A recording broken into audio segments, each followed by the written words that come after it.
तो मैंने कहा फेरे साथ साथ साथ लिए हैं, तो भैया सरपंच बन जाओ चाहे एमएलए बन जाओ और चाहे बन जाइयो प्राइम मिनिस्टर, मारो आदमी तुम्हारे साथ रहेगा। कि आप कहते हो कि 50% की भागीदारी जो है आपने हरियाणा में महिलाओं को दिलवा दी। मैंने कहा बिल्कुल दिलवा दी, ये तो एक बहुत बड़ी बात है। आज तक कहीं ये कानून नहीं बना, सिर्फ हरियाणा में बना है कि 50% महिलाएं जो है वो सरपंची का इलेक्शन लड़ेगी। अगर 100 सरपंच है तो 50 महिलाएं और 50 पुरुष। तो वो उसने मेरे से एक बात पूछी, कहते आज भी हरियाणा में महिलाएं जो है वो घूंघट की आड़ में रहती है, महिलाओं को दबा कर रखा जाता है। तो मैंने उससे कहा ये बिल्कुल गलत है कि हरियाणा में महिलाओं को कभी दबा के नहीं रखा जाता। आप जितने भी आंदोलन हुए उनमें सबसे बड़ी भागीदारी अगर सड़कों पे किसी को सरकार को झुकाने की ताकत है तो वो किस में है? महिलाओं में। उन महिलाओं को कौन लेके जाता है? हमारे पुरुष, हमारे बड़े बुजुर्ग। अगर ये लोग दबा के रखना चाहते, अगर ये नहीं चाहते कि महिलाएं घरों से बाहर ना निकले, तो हमारी हिम्मत है हम लोग बाहर निकल जाएं? बिल्कुल नहीं। तो ये जो घूंघट है, ये जो सिर पे दुपट्टा है, मैंने उसको कहा था, मैंने कहा विधानसभा में मैं जाती हूँ, मेरे पे कोई बंदिशें नहीं है कि मैं ये सिर पे दुपट्टा ले रही हूँ। भाई ओ सिर पे दुपट्टा क्यों मेरे को अजय सिंह जी ने उड़ा दिया? ये मेरी इच्छा है, इसलिए मैं सिर पे दुपट्टा रखती हूँ। अगर मेरी माताएं घूंघट निकालती हैं तो ये हमारे हरियाणा की एक संस्कृति है, पीढ़ी दर पीढ़ी चलती आई है।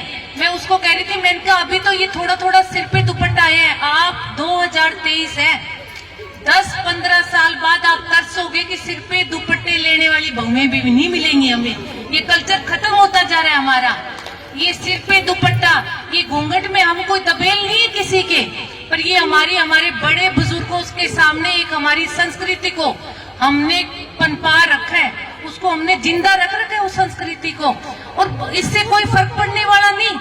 अगर हम नहीं रखेंगे तो हमारे बड़े बुजुर्ग भी 4 दिन तो थोड़ा सा खंगारा करके कहेंगे भाई छोरी सिर पर ले ले, मुंह ढक ले, पर 5वें दिन तो वो भी शायद इस चीज को मान जाएंगे भी इसने लेना तो है नहीं, मैं बार बार क्यों खंगारा कर रहा हूँ। तो मैं उसको ये कह रही थी, मैंने कहा ये कोई दबाने की बात नहीं है। अगर हरियाणा का पुरुष चाहता भाई महिलाएं जो है वो घर से बाहर ना निकले, ये 50% की भागीदारी जो है ये महिलाओं को सरपंची में ना मिले, तो क्या सारा हरियाणा एक नहीं हो जाता? सबने इस चीज का स्वागत किया भाई महिलाओं को आगे आना चाहिए, महिलाओं को राजनीति में भी। मैं तो कह रही हूँ कि आप महिलाओं को विधायक बनाओ। जो महिलाएं इलेक्शनों में खड़ी होती हैं, हम विधानसभा जाके देखते हैं तो कोई मर पड़ के 4-5 महिला विधायक वहां पहुंचती हैं। 90 विधायकों में से आप ये सोचो कि अगर 10 महिलाएं विधानसभा पहुंच रही है तो ये तो कुछ भी नहीं हुआ ना। तो आने वाला समय जो है वो महिला और पुरुषों का बराबर है, पढ़ा लिखा जमाना है। हमारे लड़के भी जो है वो अपनी वाइफ को जो है वो बराबर रखना चाहते हैं। इसलिए वो एक बात उसने मेरे से और पूछी, पत्रकार ने, बोले जब महिला सरपंच, मैं सविता की बात करूंगी कि जब महिला चलती है तो उसका आदमी तो उसके साथ साथ चलता है। तो मैंने कहा जब फेरे लेके साथ आए हैं, साथ साथ फेरे लिए हैं, तो वो तो साथ ही चलेगा। सरपंच बनते कौन सा छोड़ देगा हमें?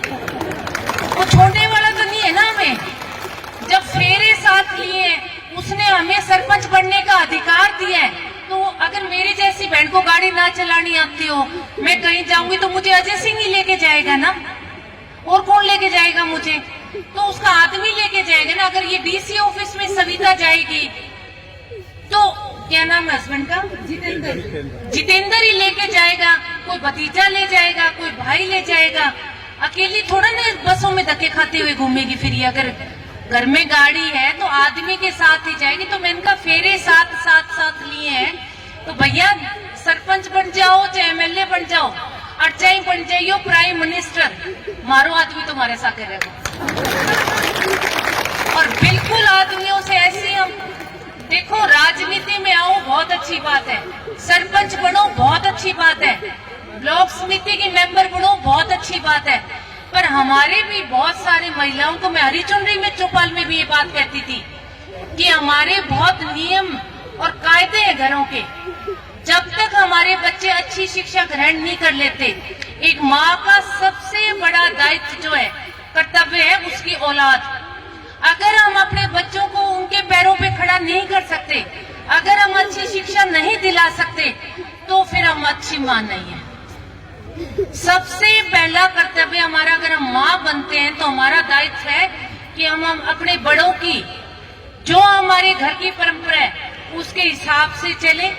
राजनीति करो, अच्छी बात है, ये हमारा अधिकार है।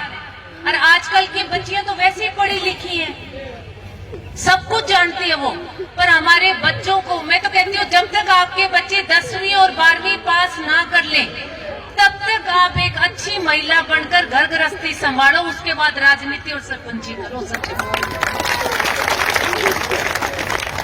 तो सारी माताओं से कहूंगी कि देखो, विधानसभा में आवाज उठा के आपको 50% की भागीदारी, जो मैं हरी चुनरी चौपाल में कहती थी कि मैं आपकी वकील बनकर आपकी लड़ाई लड़ूंगी, मैंने ये लड़ाई आपकी लड़ी है कि आपको 50% का हक दिलवा दिया।